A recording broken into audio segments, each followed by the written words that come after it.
Bonjour les enfants, j'espère que vous allez bien. Nous sommes lundi 13 avril 2020 et notre menu du jour est... Premièrement, vous allez découvrir ce qu'est un roman. Ensuite, vous allez regarder un documentaire sur les châteaux forts, suivi de la lecture expliquée. Ensuite, il y aura les mots difficiles. Et vous allez terminer par la compréhension de texte. Votre attention, s'il vous plaît. C'est parti! Je découvre ce qu'est un roman. Le roman est un long récit qui raconte une histoire imaginaire ou vécue. Dans un roman, il y a un lieu, des personnages qu'on décrit, des actions et une époque définie. Comme celui d'où on a tiré le texte de lecture du jour. Et voilà notre documentaire sur les châteaux forts. Les châteaux forts ont été construits il y a très longtemps, à une époque appelée le Moyen Âge. Ils sont souvent bâtis à côté d'un village pour protéger les habitants qui viennent s'y réfugier. En cas d'attaque, soldats et chevaliers sont là pour les défendre. Pour repousser les ennemis, de grands murs en pierre se dressent tout autour du château, on les appelle les remparts. Les dents que tu vois tout en haut s'appellent les créneaux. Ils permettaient aux soldats de se protéger en cas d'attaque et de pouvoir riposter tout en restant à l'abri. Malin, n'est-ce pas? Pour dissuader les attaquants et les loups, de profonds fossés sont creusés au pied des remparts. Ils sont souvent remplis d'eau afin d'empêcher les ennemis de s'approcher trop près. On les appelle les douves. Pour entrer dans le château, il y a le pont-levis que l'on relève et l'on abaisse à l'aide de chaînes. On le remonte la nuit et en cas d'attaque.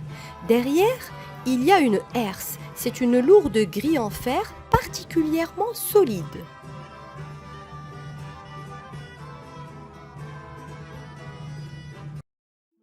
Une journée au château fort. Ce qu'on voit sur ces images, ce sont des élèves avec leur cartable sur le dos qui se dirigent vers un château. Comme d'habitude, le nom de l'auteur est mentionné en bas du texte, c'est Philippe Barbeau. Le nom du livre d'où est tiré notre texte est Ma journée au château fort, des éditions Rageot, collection Petit roman. Aujourd'hui, c'est le grand jour. Avec toute la classe, nous allons passer la journée entière dans un château fort. La maîtresse nous a expliqué que nous allions vivre exactement comme les seigneurs du Moyen Âge. Quand on descend du car, on découvre un énorme château tout en haut d'une colline qui domine la vallée. Un monsieur vient vers nous, il porte un drôle de pantalon avec une jambe rouge et l'autre blanche, une longue veste de velours et un chapeau mou comme un gâteau à la crème. Dans cette première partie, le narrateur, celui qui raconte l'histoire, est sûrement un élève qui nous parle d'une sortie pour découvrir un château fort, accompagné de sa maîtresse et de ses camarades de classe. Ils sont accueillis par un monsieur qu'ils trouvent drôle et ils vont sûrement se déguiser comme des seigneurs. Un seigneur veut dire riche propriétaire d'un château. Bonjour, gentes damoiselles et gentils damoiseaux, dit-il en s'inclinant devant nous. Je me présente, Gontran de Beaupavois, 13e seigneur de Mortecourt, si vous voulez bien me suivre à présent. On est tellement impressionné qu'on obéit tout de suite. On entre dans le château par un pont qui passe au-dessus d'un fossé plein d'eau. Dès que nous sommes de l'autre côté, le seigneur s'approche d'une très grande roue, il la tourne et lentement le pont se relève. Dans cette deuxième partie du texte, le monsieur s'incline pour les saluer. C'est sûrement la manière de saluer au Moyen Âge. Il se présente et les invite à le suivre. Ils découvrent les fossés d'eau, les douves qu'on a vues dans le documentaire sur les châteaux forts, et les enfants entrent dans le château en empruntant un pont qui se relève à l'aide d'une roue.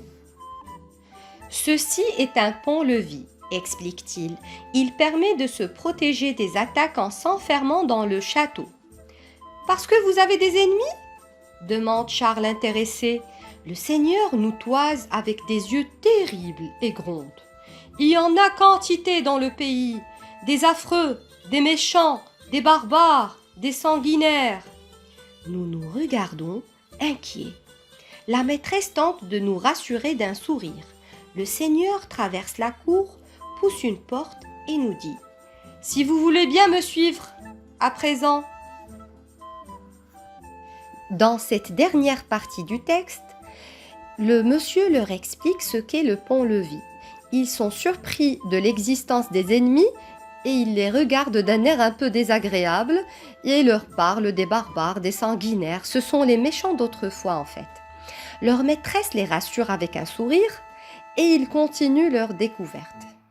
Les mots difficiles qu'on a découverts dans cette histoire, d'abord le pont-levis, ce fameux pont qui s'abaisse et se relève à l'aide de chaînes.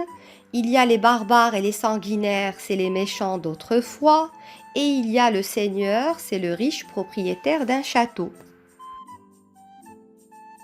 Pour vérifier si vous avez compris ce texte, vous allez répondre aux questions de compréhension suivantes sur votre cahier d'essai. Première question. De quoi parle ce texte? Deuxième question. Qui est désigné par le pronom nous à la première ligne? Troisième question. Qui est désigné par le pronom on à la quatrième ligne? Quatrième question. Qui est le personnage qui vient vers les enfants? Cinquième question. Pourquoi les enfants sont-ils inquiets vers la fin du texte? Et dernière question, c'est à votre avis, qui est le narrateur? Qui est celui qui raconte l'histoire? Je suis fière de vous les enfants. Merci les enfants pour votre attention et à bientôt.